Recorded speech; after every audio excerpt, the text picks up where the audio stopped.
Hi everyone, it's 1:30, so we'll go ahead and get started. Thank you for joining us. Welcome to the Technical Assistance Network for Children's Behavioral Health, Cultural and Linguistic Competence Peer Learning Exchange. The Peer Learning Exchange is a webinar or monthly call with topics focused on promoting health equity and eliminating disparities in child, youth, and young adult behavioral health. Topics are generated by you, individuals working in, being served by, or partnering with behavioral health organizations and system of care states, communities, tribes, and territories. The TA Network, as it's known, is part of the National Training and Technical Assistance Center for Children's Behavioral Health for the Substance Abuse and Mental Health Services Administration, commonly referred to as SAMHSA. My name is Linda Callejas. I'm an assistant professor at the University of South Florida and director of the Cultural and Linguistic Competence team of the TA Network. Today's webinar is titled Addressing Trauma in Children of Incarcerated Parents Within Urban Communities. Today's discussion is going to focus on this important population and some of the strategies that behavioral health organizations can use when working with them. I'm excited to welcome the content experts that will be leading this important discussion today. Let me begin with introductions. First, we have Selena Webster-Bass. Selena is the CEO of Voices Institute, a consulting group focused on well-being, multicultural consciousness, and health equity with over 20 years of community health experience. Currently, Selena is a core partner of our Cultural and Linguistic Competence TA team, providing technical assistance to behavioral health partners in a variety of areas, including urban behavioral health and faith-based engagement. Next, we'll have Garmin Rank. He's a graduate of Florida International's Department of Social Work and Public Health. Garmin is an advocate for children of incarcerated parents and coordinator of the Children of Inmates Incorporated bonding trips. He's an AmeriCorps Vista alumni, Big Brother, and mentor in the Big Brothers Big Sisters program. Currently, he serves as the AmeriCorps Director at Children of Inmates Incorporated. Finally, we'll hear from Dr. Peter Gamache. Dr. Gamache is an interdisciplinary program evaluator for initiatives that focus on underserved populations with behavioral health, primary care, and social support needs. He serves on national work groups for the Substance Abuse and Mental Health Services Administration, serves as a reviewer for federal funding applications, and also provides technical assistance and capacity building. He too is a core partner of our CLC TA team. Before I turn things over to Selena, I just want to remind everyone that this presentation is being recorded and that your lines will therefore remain muted to help eliminate background noise during the presentation. So please feel free to use the chat box to type in any questions or comments during the presentation, and we'll work to address these. Under the public chat box where you can comment and ask questions, you should see a box labeled Files that includes a downloadable copy of the PowerPoint being used for this presentation. Finally, please stay on with us a few minutes following the webinar to make sure that you complete the evaluation that will automatically appear upon its conclusion. And now I'll turn the discussion over to Selena. Thank you so much, Dr. Callejas, and welcome everyone to our Children of Incarcerated Parents webinar. We're glad that you joined us today. Our learning goals for this webinar are first to describe the epidemiology of parental incarceration and children of incarcerated parents nationally, to describe trauma-informed interventions, policies, structures, and processes to reduce trauma in children of incarcerated parents, and finally to discuss the impact of trauma across various life domains and examples of fatherhood programs that support maintaining positive connections within families.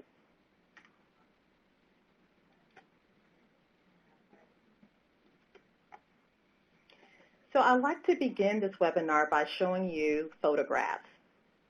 These photographs were taken by Isadora Kosofsky, a Los Angeles-based documentary photographer and filmmaker.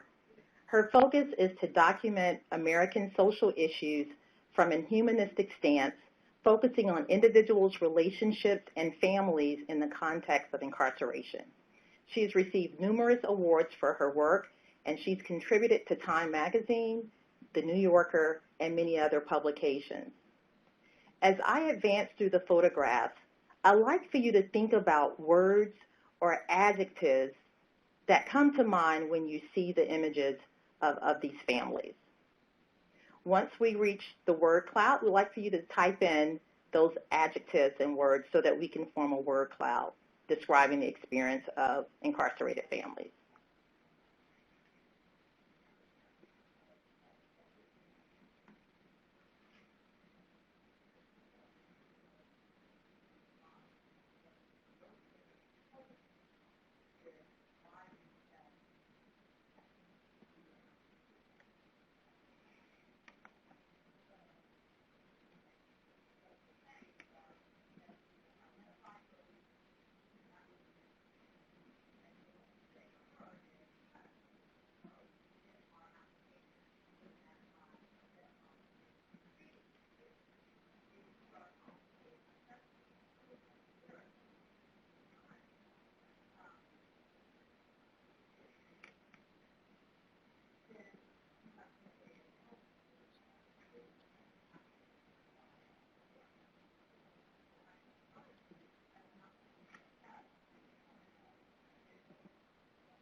And here's our final image.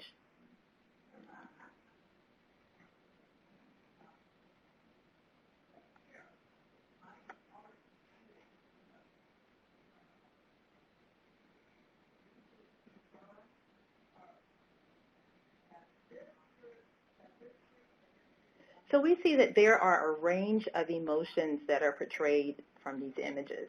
We see connection,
so the number of children who have a parent in jail or prison at some point is over 5 million, and that's actually a conservative estimate. So how did we get here? The scope of the juvenile justice system has grown substantially over the past few decades. There has been an increase in the jail and prison population from less than 200,000 in 1972 to 2.2 million today. The U.S. has 5% of the world's population, but nearly 25% of its prisoners.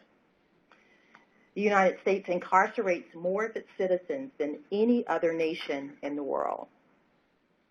Criminologists offer several explanations for these increases. The number of crimes increased during the 1970s and 1980s. However, later, after the 1980s, state and federal governments introduced a series of get-tough sentencing strategies which greatly increased the probability and length of incarceration. Tougher sentencing laws led to increases in the length of prison sentences and the actual time served by inmates.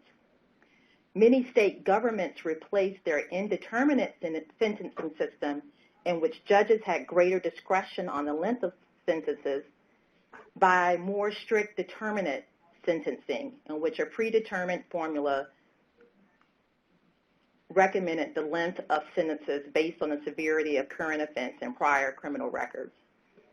Many states also introduced truth in sentencing laws, which require criminals to serve at least 85% of their sentence before becoming eligible for parole, which greatly reduced the probability of early prison release. And finally, the probability of incarceration for less serious crimes, for example, property crimes and drug offenses, has sharply increased. So when we look at who is the demographics of the parental incarceration, the great majority of incarcerated parents are fathers. However, the number of women in prison and their percentage of the incarcerated population is growing. And maternal incarceration can be especially hard on a child because mothers are more likely to have been the primary caregiver. But overwhelmingly, incarcerated parents are young fathers. In state and federal prisons, about 45% of men aged 24 or younger are fathers. For the same age group, 24 years of age and younger, about 48% of women in federal prisons are part of that group, and 55% in state facilities are mothers. Though the percentage is higher for women, the actual number of fathers is greater, mirroring the prison population. So, as I mentioned earlier, more than 5 million children in the United States have a parent who has been incarcerated at some point in time.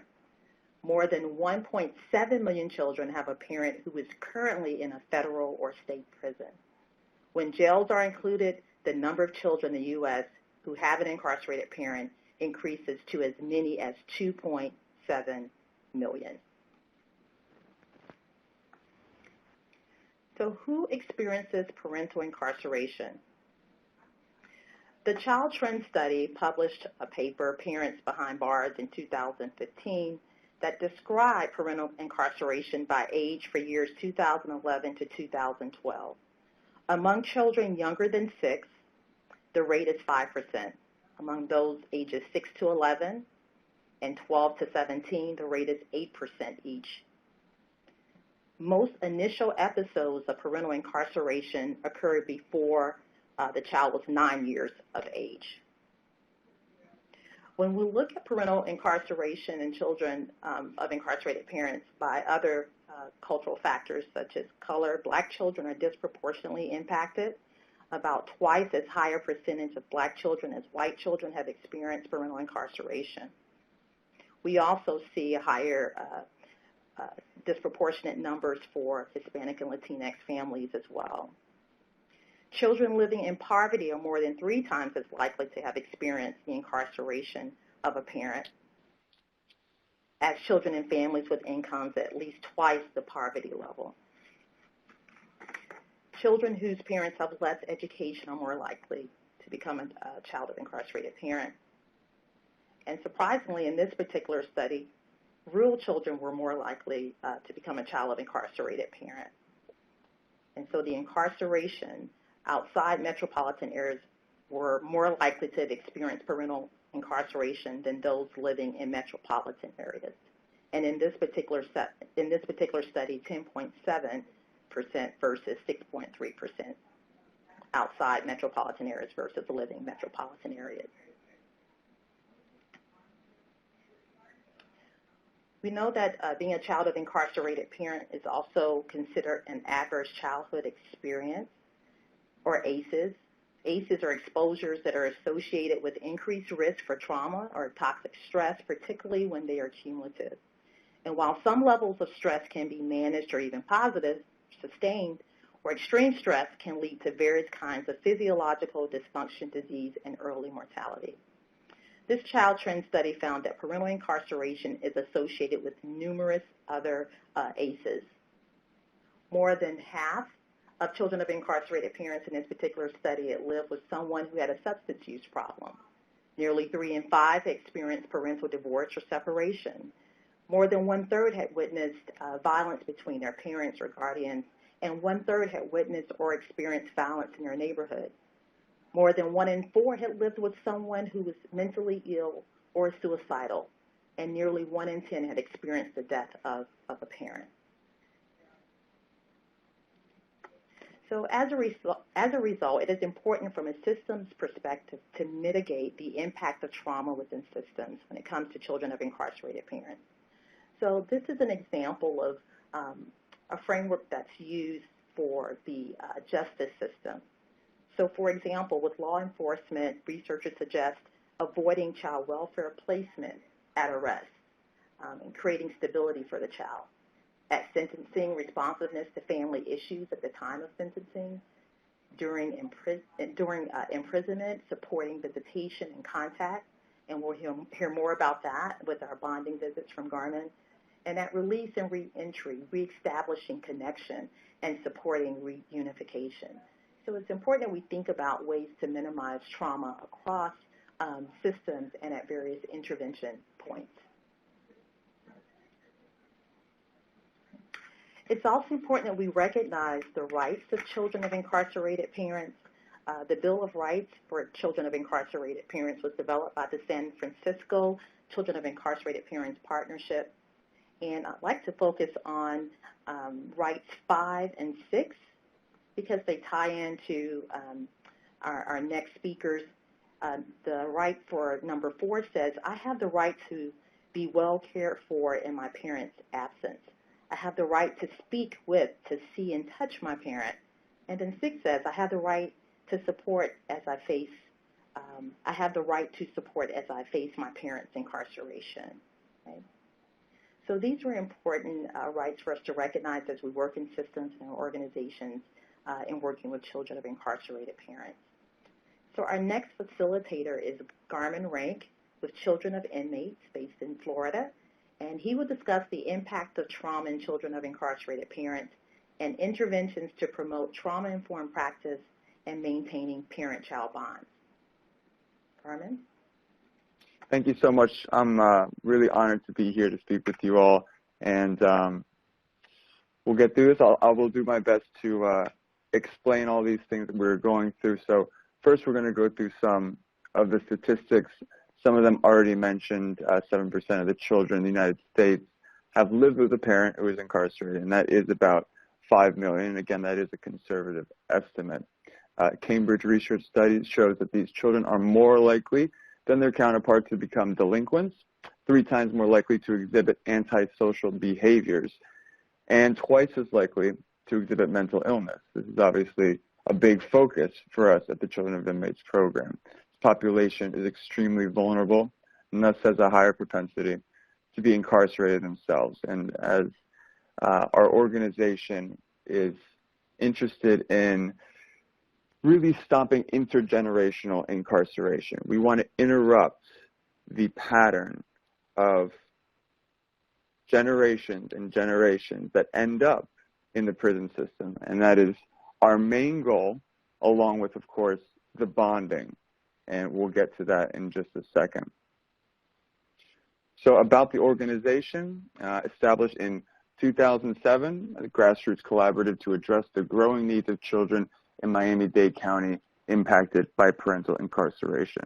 Now, since then, we have grown, and it's not just Miami-Dade County. We are in 22 facilities. We plan on adding about a dozen more facilities in the next year, all the way from Gadsden Correctional Institution and Gadsden Reentry, which are in Tallahassee, and down to Homestead and Dade Correctional Institution, and really everywhere in between.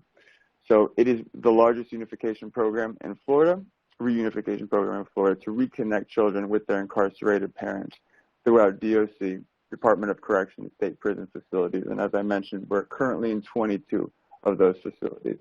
So our goal to mitigate the trauma associated with the separation of an incarcerated parent, and we'll discuss the trauma in just a bit, and as I mentioned, interrupt the cycle of intergenerational incarceration.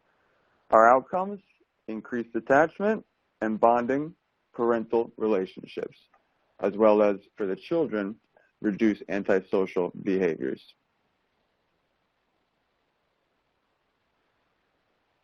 So before I start this slide, we started a program called Babies and Brains. It's funded mostly by DCF with the help of the Children's Trust, and it focuses on children under 5 years old that are in our program.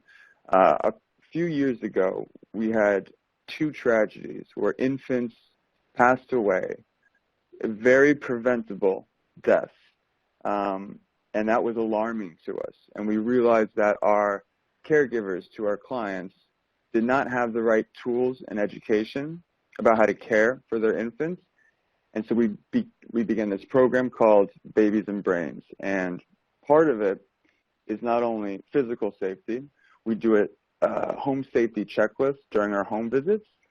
That includes making sure that they have locks on medicine cabinets. They have the locks on anything that would have any kind of corrosive or poisonous material, such as bleach and other chemicals like that. And we will, if they do not have those things, we'll provide them with them. Adequate cribs, adequate bedding, all that sort of thing. We go through a full checklist. Anything they don't have, we end up providing for them. And that was mainly due to our, sadly, our 2 infants who passed away a few years ago. So back to the slide. A child's brain is wired for relationship. All future child development cascades from the quality of the first and most important relationship, which is the relationship between the parent and child. Traumatic events in childhood, including separation from a parent, may cause long-lasting changes in the brain, leading to adverse health and mental health outcomes.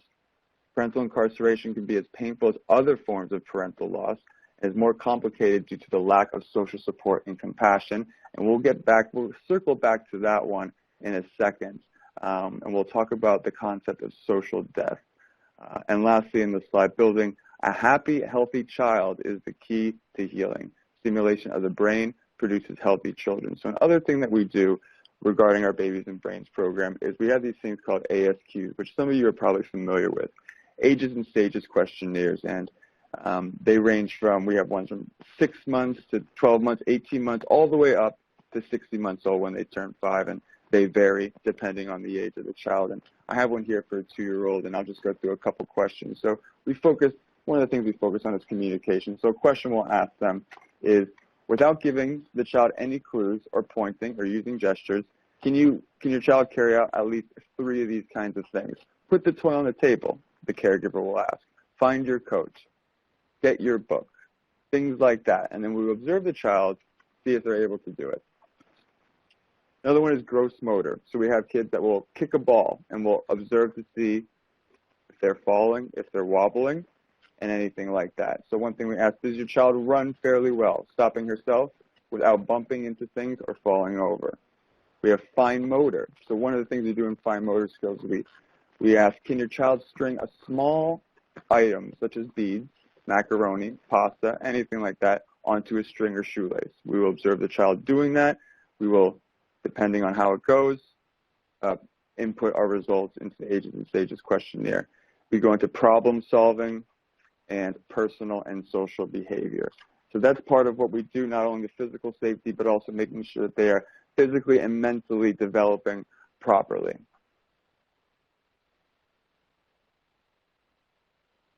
And we mentioned ACE, the sort of new hot topic and a very important one in the world of child and child safety. So children exposed to household member being incarcerated can contribute towards the development of higher rates of anxiety, depressive symptoms, aggressive behavior, delinquency, antisocial tendencies, poor academic performance, an inability to cope, and the development of learning disabilities, as well as behavior or conduct problems. Now, you see that image right there, and I'm going to go down to the next slide. So this is a scan of a brain. On the left side, you see healthy development. And you can see that basically the entire brain is lit up. It is functioning as it should.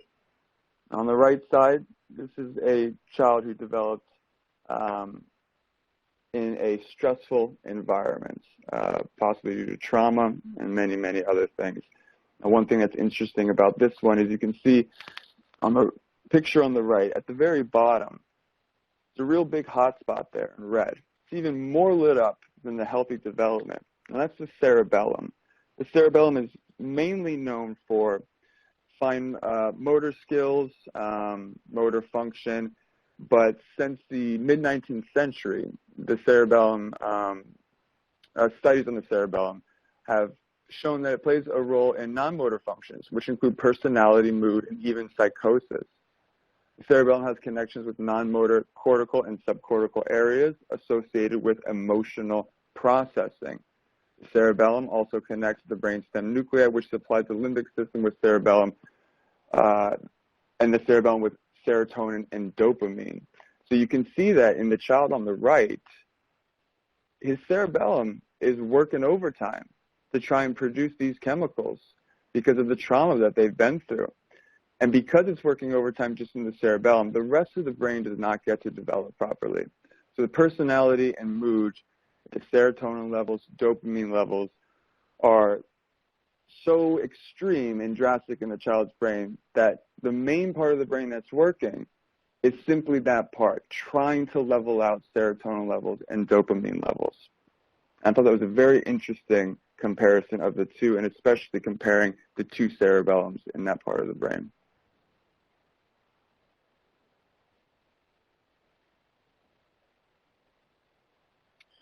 Okay, social death. This is where we were talking about that earlier. Now, this is a concept that is not quite fully understood yet. A research article has stated social death is on many occasions used too broadly by academics in several different disciplines, creating ambiguity around its application. Conceptual clarification is needed, and I agree with that. But the concept of the social death is very interesting to me. And so what happens in a physical death? A physical death is mostly a private thing, close friends and family members. You are able to mourn appropriately. Your friends and family will mourn with you appropriately. You will feel that support, that community support. So let's talk about a social death, and specifically a social death relating to incarceration. This is obviously a very embarrassing thing for these children, especially if people are aware in the neighborhood, at your school, community that you live in may have witnessed the arrest, but you don't get in a social death the same sort of support and mourning process and grieving process that you would get in a physical death, often leaving these children grieving by themselves because it's tough for children, their peers, to understand that concept. A physical death is relatively easy to understand, and a social death is not. So you don't get the same sort of support, and these children have to internalize it and deal with it all on their own. The grief associated with that can be obviously extreme. As far as the children are concerned, their parent is deceased socially. But really, it's the same sort of feeling as a physical death without any of the support, without any of the mourning, without any of the funeral, with any of those sort of social processes that help people get through a death. They don't have that with a social death. And hopefully evidence will be coming out and research will be coming out more about this because I'm fascinated by this concept. The loss of a parent may further impact the extent of the trauma, irrespective of the level of the involvement in the child's life. Trauma impacts normal development paths leading to exhibited antisocial behavior and diminished achievement gains. This next slide is a little bit of a startling one. This was on our way to a bonding visit when we take the kids in bus loads to their parents' facility.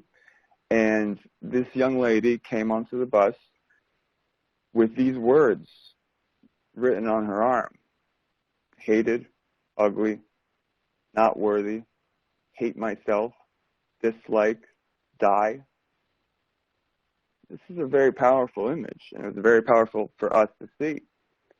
This is how it usually manifests in older children, the social death. And it can lead to things like self-mutilation, emotional mutilation, even suicide. This individual right here, this young lady, she was drawing on herself here, writing on herself. But that's one step away from cutting yourself. That's one step away from self-mutilation. That's one step away from suicide. So this is the result of a social death when you don't have the outlet to express yourself and to express your grief and to have a support system. This is what can happen. And if we don't get them early enough, this type of writing can turn into, as I said, self-mutilation and sometimes even suicide. It's a very powerful image, and it's something that we take very seriously. So for ages 5 to 10, basically what happens with them in a nutshell: developmental regressions, poor self-concept, acute traumatic stress reactions, and impaired ability to overcome future trauma. Now that's important for us too, because our kids stay with us all the way up until they're adults. And we want to make sure that they're developing properly and also have the ability to overcome those stressful moments that will occur in their life. It's not an if, it's a will. These are pictures from some of our bonding visits that you can see here. And for the children 11 to 14 years age, struggle to control their emotions and express their emotions, reject limits on behavior, and exhibit trauma-reactive behaviors. And all the pictures you're seeing here, for the most part, are on our bonding visits. This is a family with their incarcerated mother here. 15 to 18, this is the big one for us. Struggle with balance between individualization and a sense of belonging. More boundary testing, and that is big with our children. And no wonder. What they've gone through is somewhat horrific, and this is what we try and prevent. The boundary testing, the rejection of limit setting by other adults, which often is family members, those other adults. And again, the balance between individualization and a sense of belonging. So a little bit about what we do. Care coordination. So these are wraparound case management to address physical and psychosocial needs. So we go to the family's homes. We do home visits. We, if needed, counsel them, tutor them, and also help them with things like paying the light bill, rent assistance, and all kinds of case management and care coordination sort of subjects. And then, of course, our sort of cherry on top of the organization is our bonding visits, our child-focused bonding visits. These are quarterly. We do them 4 times a year. And we're at 22. It says 20 here. We're at 22 across the state. And then the last thing is advocacy, raising awareness about this and the impacts on a child that parental incarceration will have. And by the way, for the care coordination, once the inmate is released, we don't stop the care coordination, because we know when the inmate is released, that can be often the most difficult and traumatic aspect of the incarceration. And so we do not stop services once the inmate is released. And it's a very important point that I want to mention there. What helps the healing? Feeling connected to a family structure reduces engagement of deviant behavior. Kind, stable, and supportive care, hopefully through our care coordinators and other individuals, promotes strong connections to school, pro-social peers, and family. Systemic changes in the criminal justice system, juvenile justice, and social services. The synergy between community and, if asked by the caregivers, faith-based, and professional organizations. And that is really our intervention. And here are some pictures that you see here from bonding visits, and we have hundreds of them. And, you know, a picture says 1,000 words. And you can just see how much these, not only parents, care about this program and care about the children, but how much the children enjoy going on these programs. It's very, very important for us. So thank you for letting me speak, and I'll turn it over to Dr. Peter Gamache. Hi, everyone. It's great to connect with you today. So I'm going to cover the impact of parental incarceration and fatherhood involvement. We specifically have worked on about 5 programs that were funded by the Bureau of Justice Assistance, the BJA Second Chance Act funding in particular, as well as SAMHSA's Offender Reentry Program, or ORP, and other transition to community initiatives. So in terms of the potential effects of parental incarceration on children, like why is this important? Why do we, develop programs and evaluate programs, to serve this population? Well, because we know that there's a lot of disparities and a lot of challenges and needs, right? So this has been covered in previous slides, but I think it's important to kind of categorize them a bit. We know that there's potential effects in terms of economic effects. When a parent is incarcerated, there's home instability, there's weakened financial support. Maybe the father is the sort of person who is bringing in income, and that income is no longer available. There's developmental effects as well on children in terms of poor academic performance. There's developmental regression, such as the diminished ability to cope with stress, and impaired parent and child bonding.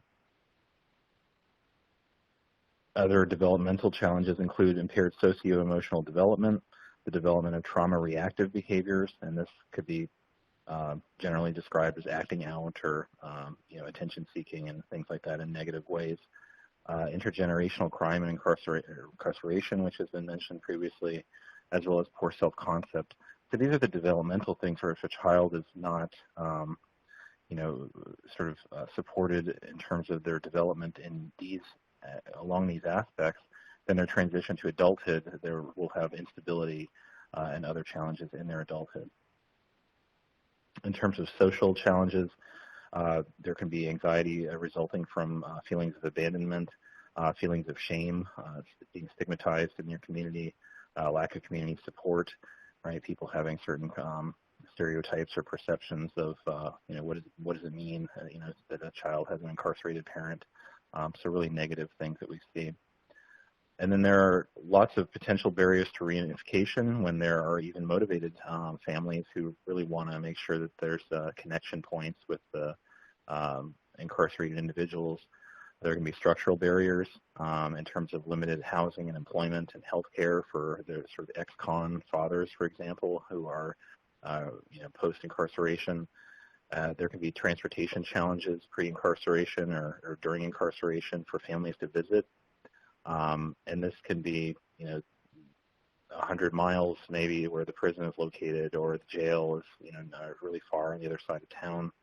Transportation challenges when they're using bus routes, things like that, that can definitely be a barrier. And then there's other communication barriers. There's the expense of collect calls, for example. There can be letter writing involved, but again, this is sort of limited and situational in terms of literacy, in terms of the corrections policy. Sometimes letters sort of disappear. So, lots of different gaps and challenges get in the way. And then there can be institutional policies and procedures that can be unintentionally affecting the reunification process. There's an emphasis on safety in the institution, for example, compared to rehabilitation. And then there can be other fiscal and other resource strains, and this may be, we don't have the staff to accommodate, or we don't have, sort of resources or time. So these are the types of things that can get in the way of reunification. And then there could be other challenges, including institutional notifications and communication. So families might not know there's a lockdown, for example, until they arrive, and they've driven an hour or so to get there.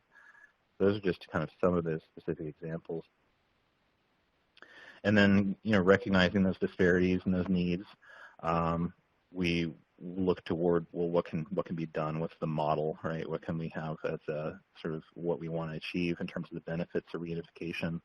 Well, we would ideally want healthy family development, improved socialization, lower recidivism rates, and less substance abuse.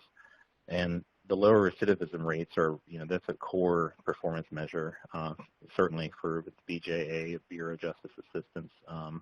That's part of their funding mandate to lower recidivism. It's also an important component of many programs that are funded to provide assistance to those who are incarcerated and their families. So some of the interventions that we would want to bake in to a program model, a reunification program model, is to provide a lot of options and a lot of supports. Relationship education, domestic violence education would be a component, family case management, family skills and mentoring or coaching, parenting skills training classes, support groups for trauma or substance abuse, for example, relationship and family counseling, and then substance abuse treatment, particularly post-incarceration, to provide that ongoing support. And some of the examples of things that we've put into specific programs in Florida as well as in Louisiana, and programs that I've developed or evaluated.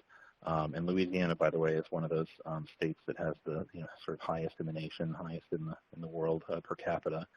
So lots of lessons learned from those programs.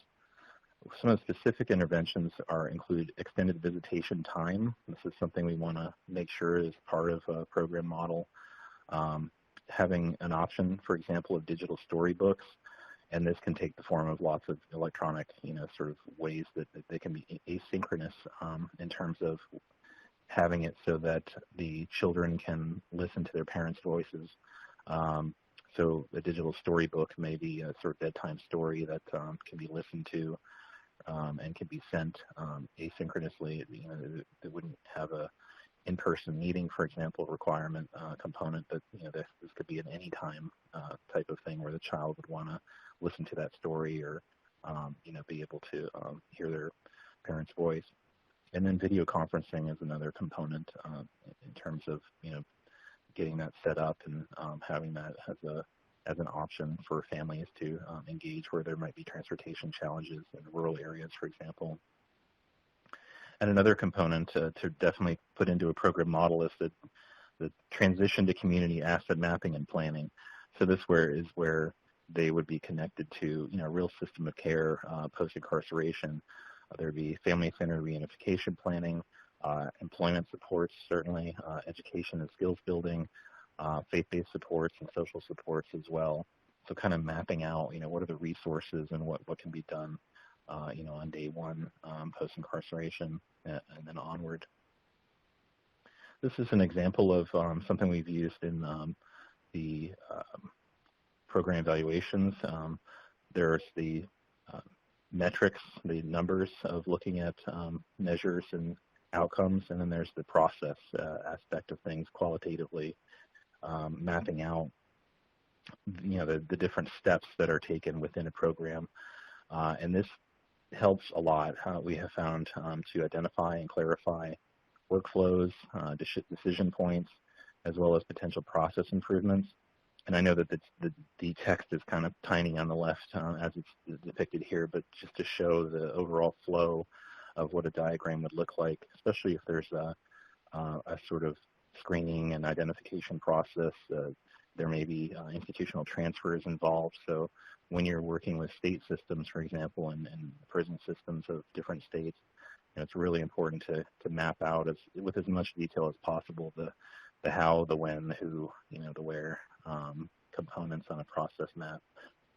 And what we found when we actually diagrammed all of this, all these different steps that were involved, we found that one of the process improvements was to have a pre-call, that we added a pre-call with the prisoner's family to explain the program, to talk about what would really be involved in terms of this participation, things like that, so that the family's prepared. And you would want to have that, up front, but we made it a formal component rather than an informal component of the program. And this was a specific example from a DADS program where we had different evidence-based practices that they undertook in terms of seeking safety. They also had the Inside Out DADS curriculum that they participated in. And then they also had their motivational enhancement therapy and their cognitive behavioral therapy. And we kind of talked about, would they want to receive something, at the end as a graduate? And that was something that came up in terms of recognizing them. And it was surprisingly meaningful. I mean, we wanted it to be, something that would be, purposeful. But, I mean, when you're in a room and you see people coming to tears, holding a certificate with a sticker on it of, things for the specific program and how meaningful it's been to them, it was really kind of incredible to be part of that. So, having a sort of graduation ceremony at the end. And some of the outcomes and lessons learned, we had qualitative interviews that were conducted across different programs. And when we always talk to the family members as well as those who are the enrolled participants, the people who are incarcerated. But in terms of talking with family members, one of the major recurring themes is how the family reunification helped them to understand the need for their children to have their father in their lives. For example, one of the participants said it's good for them to know who their father is. So that's the type of quotes and the types of things that we hear over and over again of, why is this important and what did you get out of, what this project was all about. When we talked with the fathers, they explained in certain ways the other benefits in terms of avoiding potentially violent situations, increasing their own self-control because they had something to look forward to. Right, I'm going to meet with my family next week. I'm not going to get in this fight or this, have this situation come up. I'm going to avoid things, during the incarceration. And then they had something to lose, right? So that if they were to have some type of thing that, they're involved in while incarcerated, then they would lose that time with their family or the updates that they would receive at their next visit. And then others talked about the changes in self-perception and value. And this is a real powerful quote that was picked up from one of the participants. He said, when you're in here, you're just a convict. When you get out, you're just an ex-convict. Now I think about how I'm a father, a son, a brother, and an uncle. I'm somebody, right? And that's pretty powerful to reflect on and how meaningful programs and initiatives are for helping people. They know that people are there for, to help them and their families, and how that has an effect on their own self-perception and value. It's just incredible. And then another theme was the importance of being consistent. That came up over and over in different interviews. One father described this as showing your child that you're not going anywhere again, right? So that's a real impact in terms of the what the program, is trying to affect. Another father said he wanted to be there for his daughter the best that he could. Right, so to be there, to be consistent, to be a consistent presence in their children's lives. Another theme is the importance of building relationships. One father, for example, described the relationships building in terms of reaching toward where we can talk to one another openly and honestly, and where we're not afraid to come to one another with things that bother us. Right, this is interfamily communication. Right, this is the types of things that are really, strengthening the bonds between people in terms of their communication. And then particularly important to the fathers that were enrolled in this program, one specific program was the receipt of updates regarding the developmental progress of their children. So for example, a participant with a teenage son said he was able to know more about the types of friends his son was hanging around with, so he cautioned the mother about negative influences. So, trying to reduce the intergenerational, recurrence of things. So I'm going to hand this back to Selena, and thank you so much. Thank you, Peter. We appreciate you sharing your perspective and sharing the qualitative and quantitative data related to working with fathers that are incarcerated. So in conclusion, it's important that we ensure children of incarcerated parents are supported during and after incarceration as they transition back into society, that we connect formerly incarcerated parents to community resources so that they can become contributing community members, and also in stabilizing the family, and also in building a stronger support network for children of incarcerated parents as we learned today about children of inmates. So thank you both to Garmin and to Dr. Gamache for sharing their perspectives. So we've had several questions in the chat box, and I'd just like to touch on a few of those questions. There was a question from the first part of the presentation about the truth in sentencing laws. These are laws that require criminals to serve at least 85% of their sentence before becoming eligible for parole. And so these laws greatly reduce the probability of early prison release. And so what happens is the length of incarceration increases, which contributes to a higher incarceration numbers. So it's, understanding how these laws actually, contribute to the math numbers that we spoke of earlier is important, and we know that these laws vary from state to state. So that's the answer for the question regarding truth in sentencing laws. There was also a statement, I think it was more of a statement than a question, related to why is it that states that have not been successful in reducing recidivism, why aren't they learning from states that have reduced recidivism?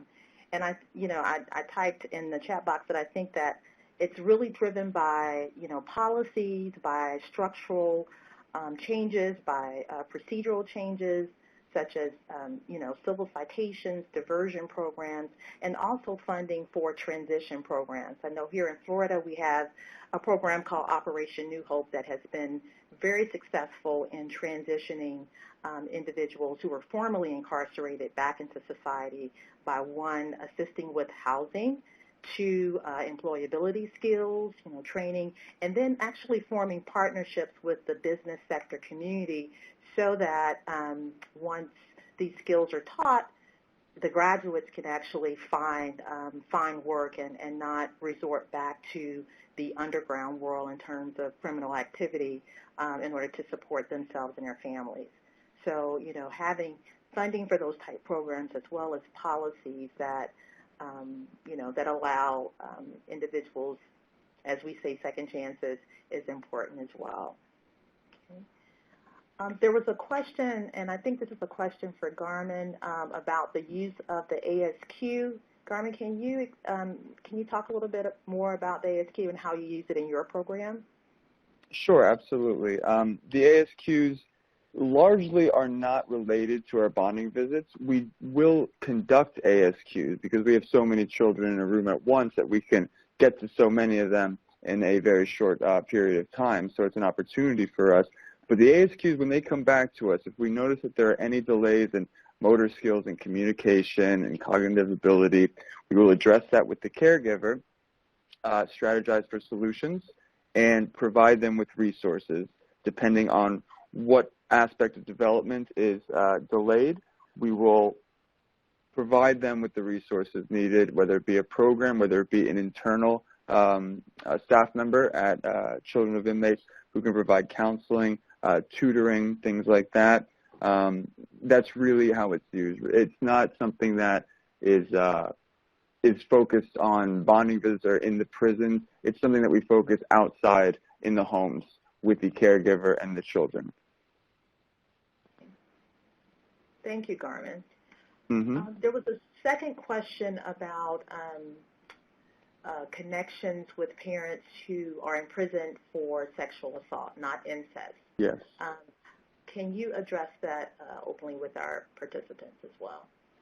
Yes, absolutely. So as I had mentioned, excuse my typo on assault there, but we do not permit inmates who have been incarcerated for sexual abuse on minors to go on our visits. And that is largely and almost entirely due to the safety of the other children, the other families who are in the prison, who don't know this inmate, don't know their charges, and don't know this inmate's intentions.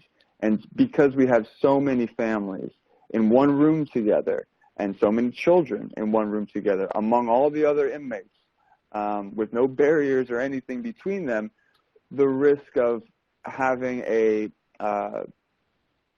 sex offender in that room is too high for us, and we will not permit it based on that. However, we will still provide care coordination services, and upon the inmate's release, we will work with the inmate, but they are not allowed to go on our trips. All right. Thank you, Carmen. I appreciate your response. Mm-hmm. There was a question about GED programs for parents with limited education. What help is offered to finish high school or equivalent? And I think that the response to that probably would vary from state to state, from city to city. But we do know that granting access to GED programs is really critical in terms of employability skills, particularly upon transitioning and moving back into society and reducing recidivism. But we are seeing a reduction in, correction institutions offering, those type programs for the incarcerated.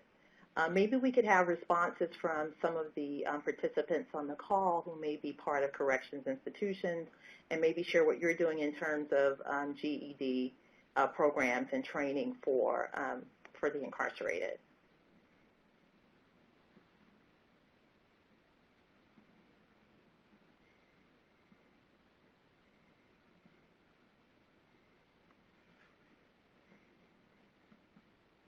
See, one person's typing.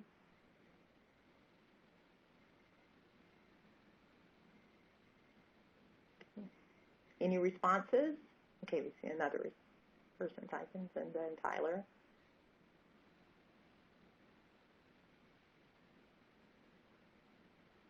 And if there are any additional questions, feel free to type them in the chat box.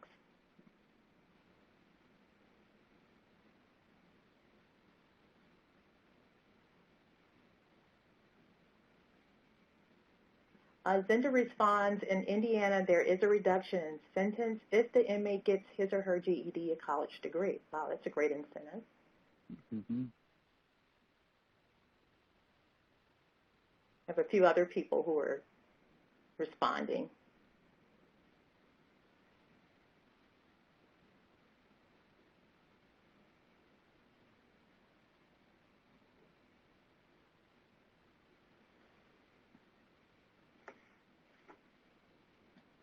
Okay.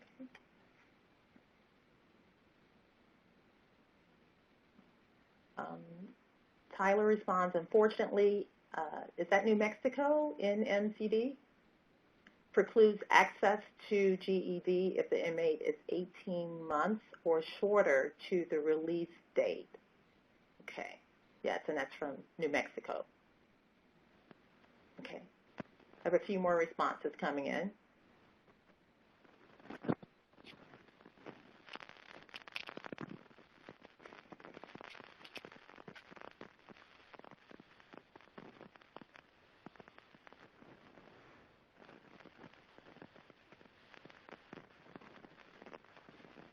Maybe not. All right, are there any final, Brittany, Kelly, Evaluator, and Fusion X. In Rhode Island, there is a 30 completion time reduction as well as a 5-day participation reduction per each month. So another incentive program sounds like. Great. Thank you all for sharing.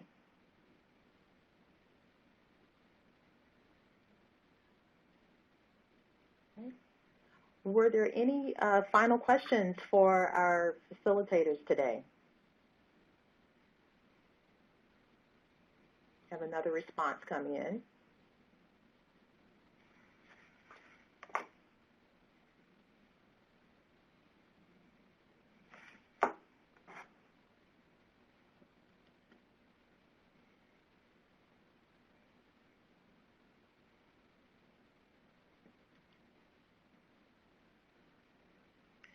Well, while Anna is typing, we do have some resources that are part of our PowerPoint deck here today, several policy reports, even a Sesame Street toolkit that can be used with incarcerated parents, and resources specifically related to fatherhood and involvement.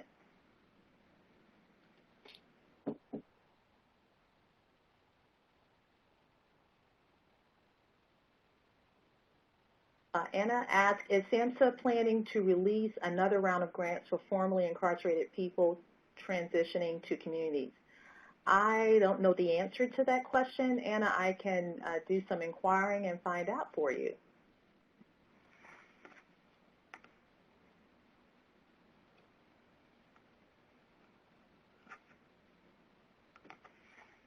We have another response from Talisa.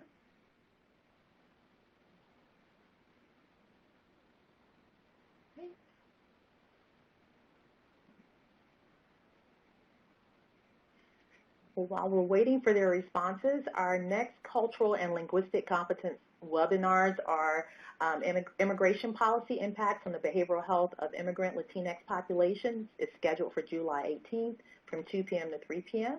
And we have the intersection of cultural competence, trauma-informed care, and behavioral health, addressing adverse childhood experiences in urban communities.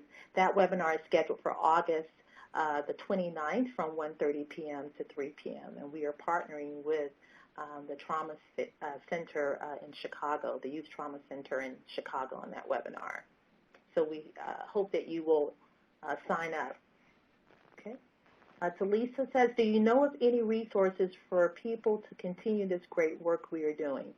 Funding is always needed here in Rhode Island, but hard to come by. Okay. Talisa, we can make sure that you are connected with our TA Telegram, which often lists grants and other resources that may be available. Are you referring to resources like grants or resources in terms of information on children of incarcerated parents?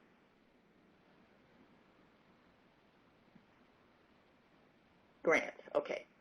Yes, we can make sure you get the link to the SAMHSA grants website and to our TA Telegram. I'm making a note of that. All right. Okay, well, here is our contact information if you have additional questions to Lisa and Anna, if you want to email us so that we can address available funds, SAMHSA funds for transitioning incarcerated individuals as well as other resources. Feel free to contact us at these two emails, Dr. Calles and myself. Thank you so much for participating on our call today. Please take a few moments and complete the survey. And again, I want to thank our facilitators, Garmin Rank and Dr. Gamache, for all the important information that they shared today. And thank you for participating on the call. Have a good afternoon.